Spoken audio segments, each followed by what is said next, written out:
انرژی کیهانی مرموزی که تسلا از اون حرف میزد چی بود؟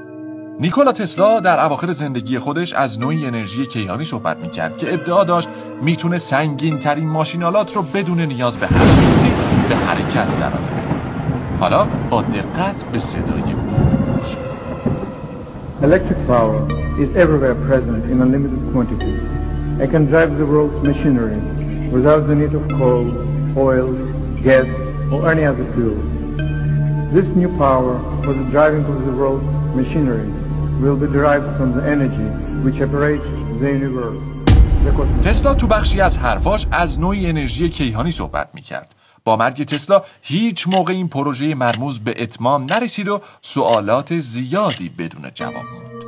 یکی از پروژه هایی که او در حال کار بر روی اون بود برج تسلا بود. هدف تسلا این بود که از طریق این برج نیروی برق رو به صورت بیسیم به خونه یا هر چیز دیگه‌ای برسونه.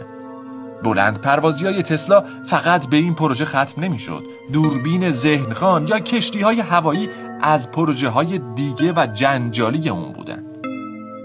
سرانجام اون در ژانویه 1943 و در سن 86 سالگی و تو تنهایی تو اتاق شماره 3327 هتل نیویورک درگذشت. جسم بیجون تسلا مدتی بعد توسط خدمتکار هتل پیدا شد. آیا پروژه های تسلا میتونست به واقعیت تبدیل بشه؟